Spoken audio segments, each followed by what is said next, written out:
देंगे। मगर दुर्योधन को भीष्म पितामह के ऊपर विश्वास नहीं हुआ और उसने तीर ले लिए और कहा कि वह कल सुबह इन तीरों को वापस करेगा। इन तीरों के पीछे की कहानी भी बहुत मजेदार है। भगवान कृष्ण को जब तीरों के बारे में पता चला तो उन्होंने अर्जुन को बुलाया और कहा कि तुम दुर्योधन के पास जाओ और 5 तीर मांग लो। दुर्योधन की जान तुमने एक बार गंधर्व से बचाई थी, इसके बदले उसने कहा था कि कोई एक चीज जान बचाने के लिए मांग लो। समय आ गया है कि अभी तुम उन 5 सोने के तीर मांग लो। अर्जुन दुर्योधन के पास गया और उसने तीर मांगे। क्षत्रिय होने के नाते दुर्योधन ने अपने वचन को पूरा किया और तीर अर्जुन को दे दिए। द्रोणाचार्य को भारत का पहले टेस्ट ट्यूब बेबी माना जा सकता है। यह कहानी भी काफी रोचक है। द्रोणाचार्य के पिता महर्षि भारद्वाज थे और उनकी माता एक अप्सरा थीं। दरअसल एक शाम भारद्वाज शाम में गंगा नहाने गए, तभी उन्हें वहां एक अप्सरा नहाती हुई दिखाई दी। उसकी सुंदरता को देख आर्षि मंत्र मुग्ध हो गए और उनके शरीर से शुक्राणु निकला, जिसे आर्षि ने एक मिट्टी के बर्तन में जमा करके अंधेरे में रख दिया। इसी से द्रोणाचार्य का जन्म हुआ। जब पांडवों के पिता पांडु मरने के करीब थे तो उन्होंने अपने पुत्रों से कहा कि बुद्धिमान बनने और ज्ञान हासिल करने के लिए वे उनका मस्तिष्क खा जाएं। केवल सहदेव ने उनकी इच्छा पूरी की और उनके मस्तिष्क को खा लिया। पहली बार खाने पर उसे धुन में हो चुकी चीजों के बारे में जानकारी मिली।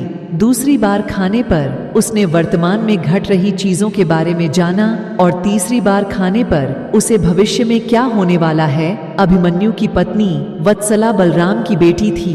बलराम चाहते थे कि वत्सला की शादी दुर्योधन के बेटे लक्ष्मण से हो। वत्सला और अभिमन्यु एक दूसरे से प्यार करते थे। अभिमन्यु ने वत्सला को पाने के लिए घटोत्कच की मदद ली। घटोत्कच ने लक्ष्मण को इतना डराया कि उसने कसम खा ली कि वह पूरी जिंदगी शादी नहीं करेगा। अर्जुन के बेटे इरावण ने अपने पिता की जीत के लिए खुद की बलि दी थी। बलि देने से पहले उसकी अंतमी इच्छा थी कि वह मरने से पहले शादी कर ले, मगर इस शादी के लिए कोई भी लड़की तैयार नहीं थी, क्योंकि शादी के तुरंत बाद उसके पति को मरना था। इस स्थिति में भगवान कृष्ण ने मोहिनी का रूप लिया और इरावण से न केवल शादी की बल्कि एक पत्नी की तरह उसे विदा करते हुए रोए भी। सहदेव, जो अपने पिता का मस्तिष्क खाकर बुद्धिमान बना था, उसमें भविष्य देखने की क्षमता थी, इसलिए दुर्योधन उसके पास गया और युद्ध शुरू करने से पहले उससे सही मुहूर्त के बारे में पूछा।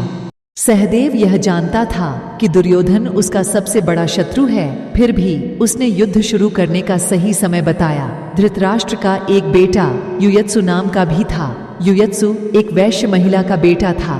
दरअसल धृतराष्ट्र के संबंध एक दासी के साथ थे जिससे युयत्सु पैदा हुआ था।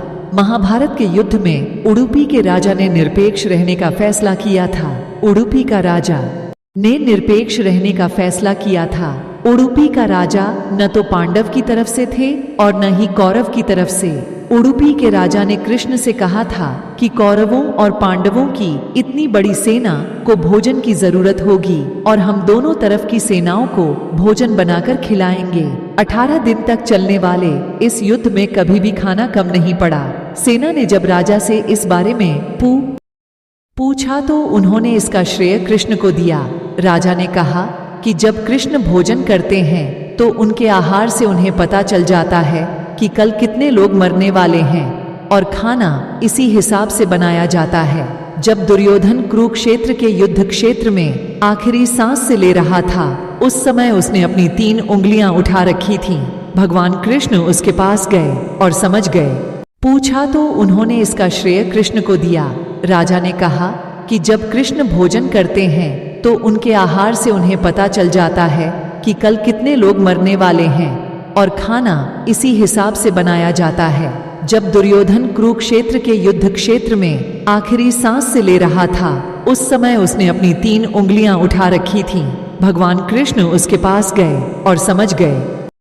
दुर्योधन कहना चाहता है कि अगर वह 3 गलतियां युद्ध में ना करता तो युद्ध जीत लेता, मगर कृष्ण ने दुर्योधन को कहा कि अगर तुम कुछ भी कर लेते तब भी हार जाते। ऐसा सुनने के बाद दुर्योधन ने अपनी उंगली नीचे कर ली। कर्ण और दुर्योधन की दोस्ती के किस्से तो काफी मशहूर हैं। कर्ण और दुर्योधन की पत्नी दोनों एक बार शतरंज खेल रहे थे। इस खेल में कर्ण जीत रहा था। तभी भानुमति ने दुर्योधन को आते देखा और खड़े होने की कोशिश की। दुर्योधन के आने के बारे में कर्ण को पता नहीं था, इसलिए जैसे ही भानुमति ने उठने की कोशिश की, कर्ण ने उसे पकड़ना चाहा। भानुमति के बदले उसके मोतियों की माला उसके हाथ में आ गई और वह टूट गई। दुर्योधन तब तक कमरे में आ चुका था। दुर्योधन को देखकर भानुमति और कर्ण दोनों